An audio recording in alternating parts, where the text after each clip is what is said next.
Este es el mundo en el que vivimos. Los seres humanos creamos grandes cosas.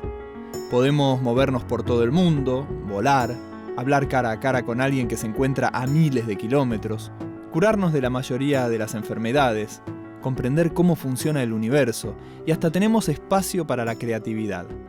Sin embargo, todavía hay un problema que no podemos solucionar.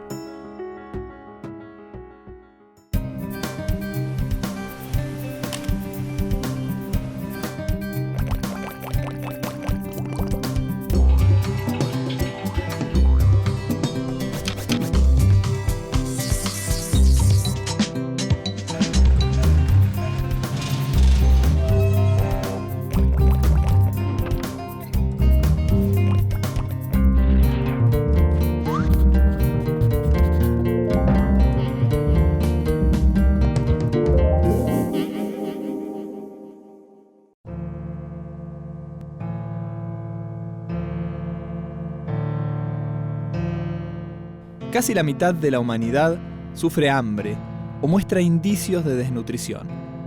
Lo más llamativo es que es un mundo que produce alimentos para 12.000 millones de personas, habitado apenas por 7.000 millones. En 1948, hace ya más de 60 años, las Naciones Unidas aprobaron la Declaración Universal de los Derechos del Hombre. Uno de los artículos considera la alimentación un derecho de todo ser humano que habita el planeta. Esto quiere decir que por el solo hecho de nacer nos asiste el derecho a alimentarnos.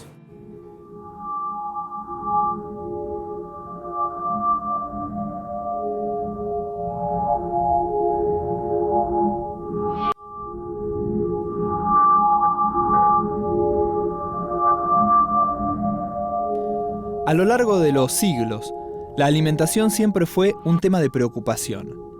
Para las sociedades de base romana y cristiana, la idea de alimentación estaba ligada al trabajo. Solo comía el que trabajaba. El resto, los niños, los desocupados, los enfermos, recibía comida como una forma de asistencia altruista. Comía por la caridad del resto de la sociedad. Como sabemos, la alimentación estuvo sujeta a tiempos de bonanza, pero en tiempos de escasez, por guerras o desastres naturales, eran normales las hambrunas. Algunas hambrunas, como las que sufrió Europa, especialmente durante el siglo XIV, fueron la antesala de plagas y de guerras y dejaron profundas huellas en la cultura occidental que llegan incluso hasta nuestros días. Un ejemplo son los cuentos infantiles, los más populares, esos que tienen lobos, ogros, brujas, que se comen a los chicos. Son, en general, adaptaciones de los relatos de los hermanos Grimm. Estos hermanos que recorrieron durante el siglo XVIII Alemania, especialmente, compilando las historias que contaba la gente del lugar y que se habían salvado del olvido gracias a la tradición oral. Son historias que provenían de siglos atrás, de tiempos de las hambrunas, cuando la desesperación a veces llevaba al abandono de las personas más vulnerables, que eran las mujeres y los chicos. Hace unos 300 años nació la idea del contrato social. Todos los habitantes de una sociedad estaban de acuerdo en someterse a una autoridad, y la autoridad, a la vez, debía garantizarles ciertos derechos. Aunque no estaba explicitada como un derecho, la alimentación pasó entonces a ser una meta constante de los políticos, en especial durante los días de la Revolución Industrial, cuando la alimentación de los trabajadores fue un motivo de preocupación tan importante como el abastecimiento de carbón para las máquinas de vapor, alimento para los trabajadores y carbón para las máquinas. Parece mentira, pero en 10.000 años de historia de la humanidad, el derecho a la alimentación, algo tan básico, aparece recién bien entrado el siglo XX.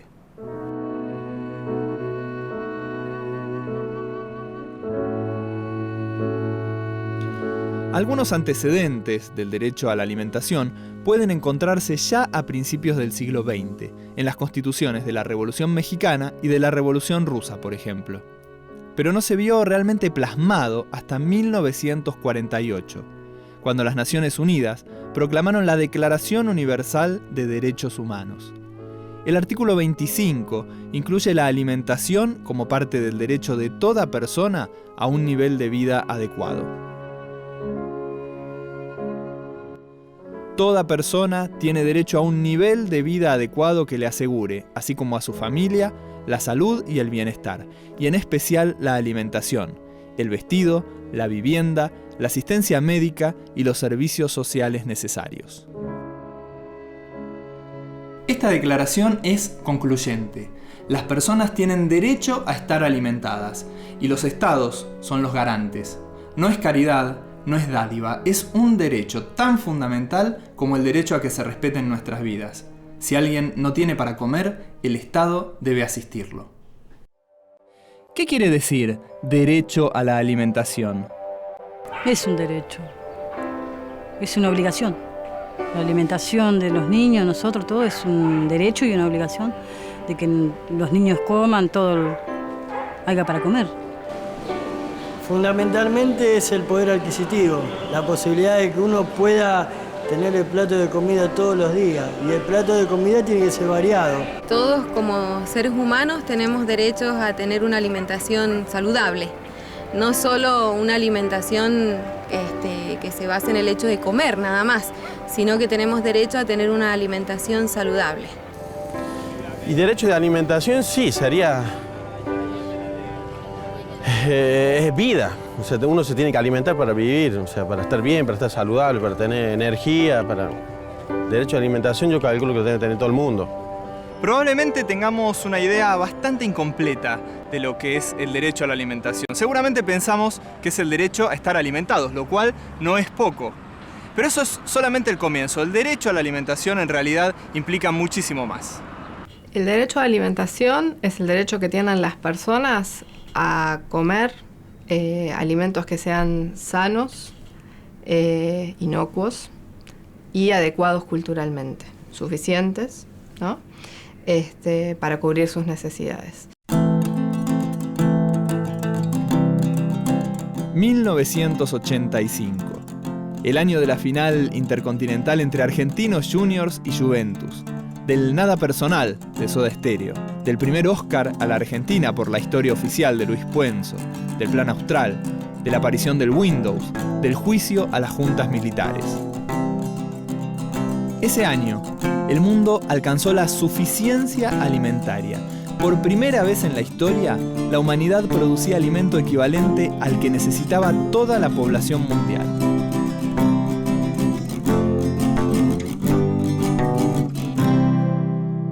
Haber solucionado la cuestión de la suficiencia alimentaria sin dudas fue un paso muy importante. Pero hoy, a 60 años de haber proclamado que todos los habitantes gozamos del derecho a la alimentación y a 30 de haber alcanzado la suficiencia alimentaria, evidentemente queda muchísimo por hacer. Somos 7.500 millones de personas en todo el planeta. Producimos alimentos para 12.000 millones de personas. Y hay 1.000 millones que todavía tienen hambre y posiblemente 2.000 millones que tienen algún problema para alimentarse.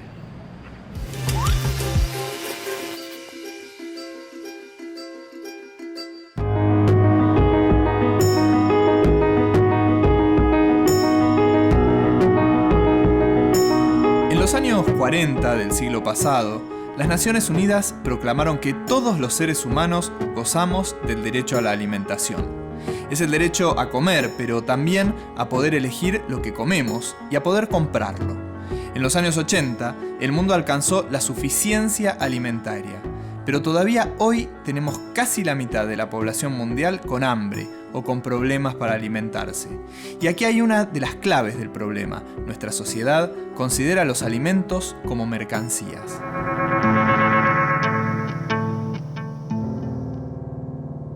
Si los alimentos son mercancías, tienen un precio. Y entonces no van hacia quienes los necesitan, sino solo hacia quienes pueden pagarlos. Ahora, ¿quiénes son las personas que pasan hambre en el siglo XXI? Repasemos algunos datos interesantes. El primer dato es que el hambre, hoy, no es consecuencia de la falta de alimentos, sino de la injusticia social. Los más vulnerables son los trabajadores rurales, los pescadores, los campesinos sin tierra y los indígenas. Ellos representan el 75% de las personas que sufren hambre. Las estadísticas dicen que son estos grupos los que producen con su trabajo el 70% de los alimentos, pero solo poseen el 1% de las tierras de cultivo. Vivir lejos de los mercados o en lugares carentes de infraestructura, en terrenos poco aptos, con poco acceso al agua, a las semillas, a la tecnología o al crédito, también son factores que generan hambre y, por supuesto, los conflictos armados. En la Argentina el tema llegó a la agenda pública recién en los años 80 del siglo pasado y tomó verdadero impulso a partir de la crisis social y económica de 2001. Argentina fue siempre un país productor de alimentos. Como la producción siempre excedió las necesidades, buena parte se destinó a la exportación.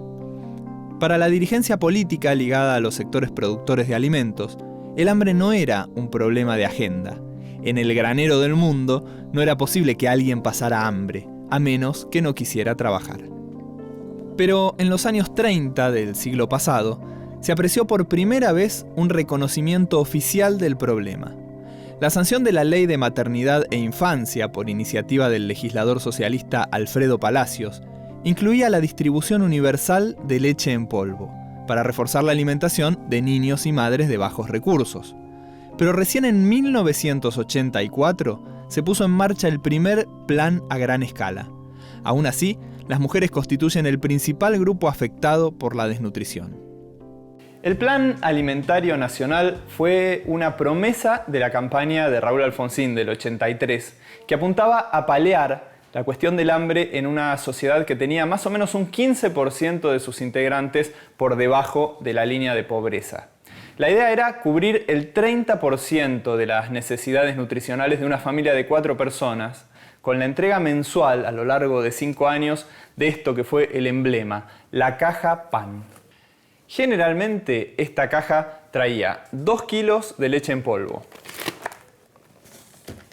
2 litros de aceite, 1 kilo de fideos, 1 kilo de arroz,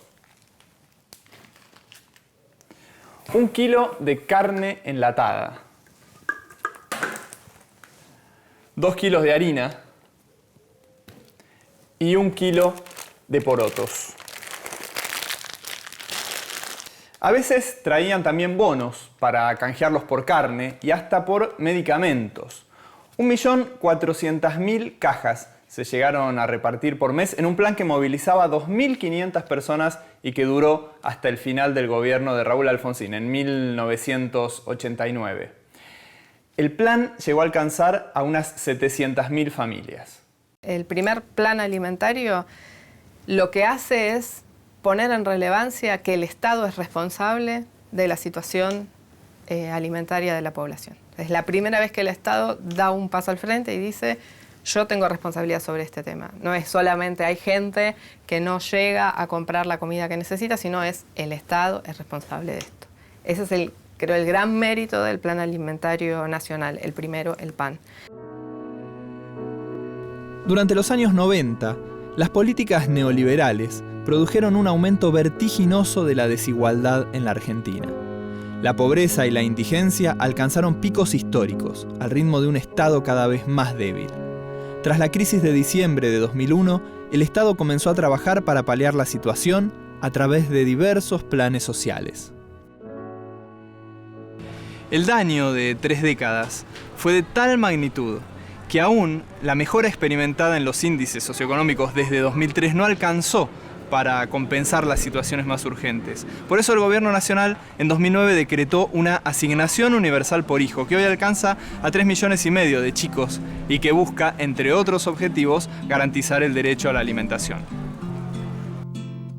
La asignación universal por hijo está destinada a grupos sociales vulnerables, a grupos familiares que se encuentran desocupados, que pertenecen a la economía informal, al servicio doméstico, también a los trabajadores de temporada en los meses de reserva de puesto de trabajo y a los monotributistas sociales. A ellos son los que cubre esta asignación universal. La asignación universal consiste en el pago de una prestación monetaria mensual, no contributiva. Se le paga las asignaciones familiares a los papás hasta un máximo de 5 hijos.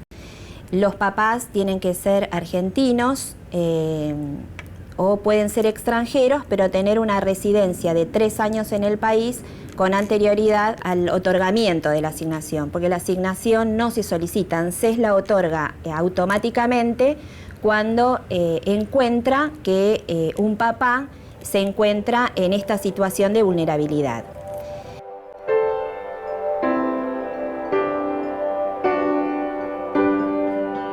Los planes sociales no son limosnas o dádivas estatales. Son herramientas que utiliza el Estado para hacer valer los derechos de las personas más vulnerables. Derechos que nadie más podría garantizar. Lo importante de esta asignación es que el Estado puede tomar conocimiento de la salud de los niños, de la educación de los niños. Tiene un seguimiento en lo que respecta a los chicos, si están realmente controlados, si están vacunados, si van a la escuela, porque esta asignación está destinada justamente a estos niños y para este fin, para que los chicos puedan estar bien alimentados, puedan tener su control de vacunación al día, puedan ir a la escuela. Los papás tienen que presentar una vez al año una libreta en donde se vuelcan los datos de si el niño pasó por el hospital y fue controlado, si cumplió con el calendario de vacunación, si está vacunado y si finalizó en forma regular el ciclo lectivo anterior. No es dar plata porque sí, sino que esa plata vaya a los niños y vaya a cubrir estos derechos que tienen los niños, que es al acceso a la salud y a la educación.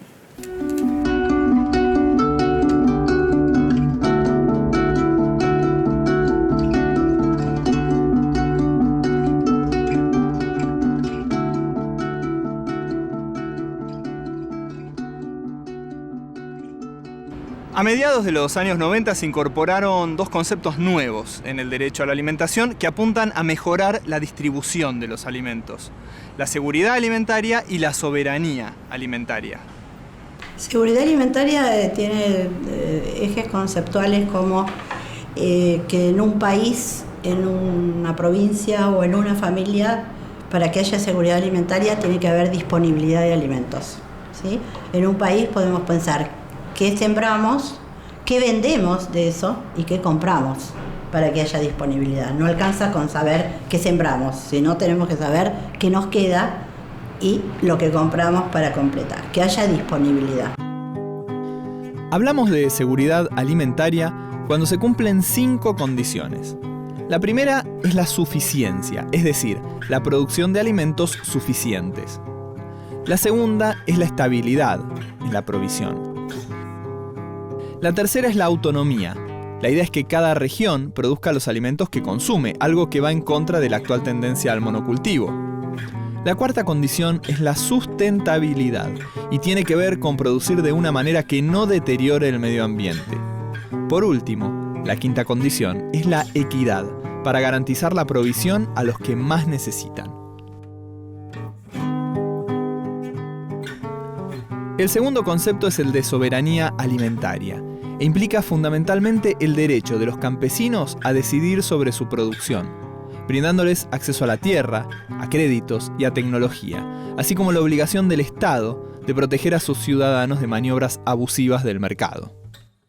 La soberanía alimentaria, que agrega al concepto de seguridad alimentaria no solo que los alimentos sean culturalmente aceptables, sino que los pueblos tengan derecho a elegir la forma en la que se producen, qué alimentos se producen, de qué manera y cómo se distribuyen hacia el interior de cada comunidad.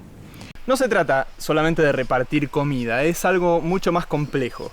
El Estado, a través de diversos programas, está presente buscando brindar herramientas a la población para garantizar la soberanía alimentaria. Un ejemplo es el programa Pro Huerta, del Ministerio de Desarrollo Social y del Instituto Nacional de Tecnología Agropecuaria. Es un programa que está presente en todo el país, con unas 600.000 huertas, 160.000 granjas y que involucra a casi 3,5 millones de personas.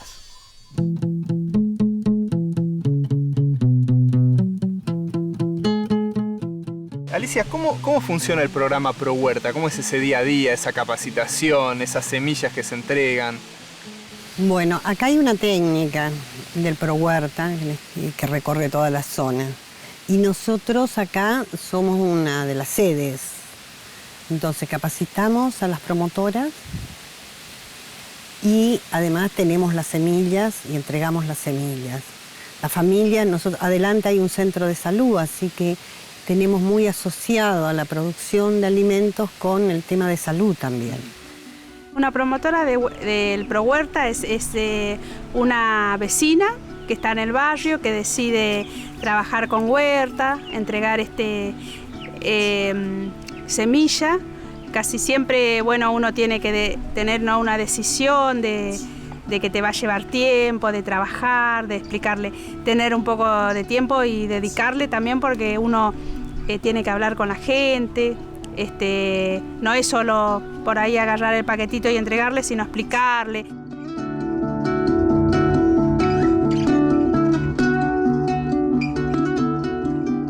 Tengo una señora acá a 3 cuadras que se llama Rosalía, que ella estaba así con bajos recursos, ¿no? Muy sin casi comer.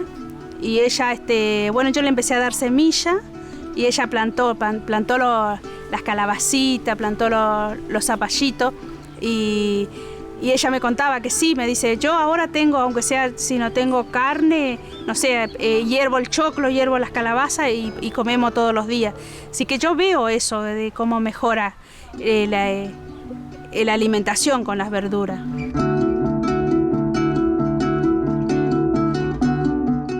El programa alimentario y los técnicos del ProHuerta están en todo el país promoviendo esto que tiene que ver con la dignificación.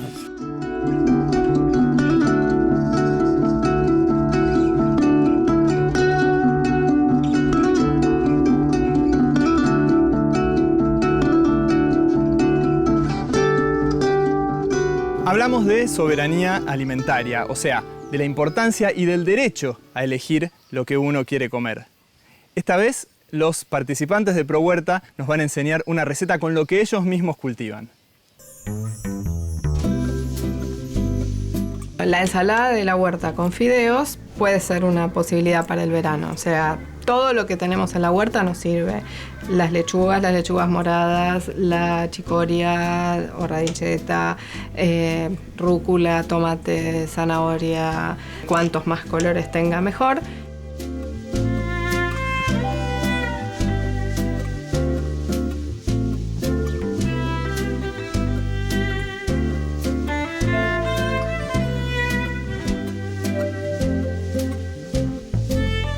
Y con el agregado de fideos, que estén frescos y secos ya, digamos, los cocinamos y los dejamos enfriar, para que le hagan el aporte de hidratos de carbono a esta ensalada, porque si no la ensalada pasa muy rápido.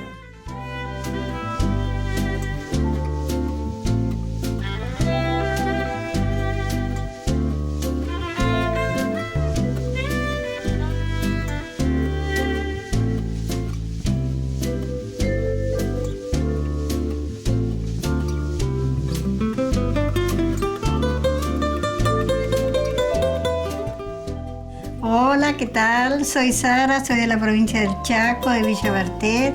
Hoy hice una ensalada de fideo con toda la verdura de mi huerta.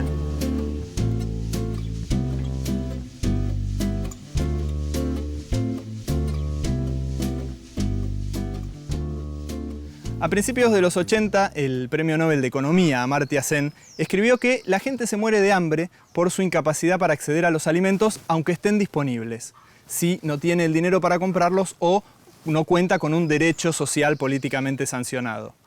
Para Amartya Sen, la hambruna persistente, la desnutrición crónica, son obra del hombre, son producto de una especie de orden asesino del mundo. Con lo cual, quien muere de hambre hoy, muere víctima de un asesinato.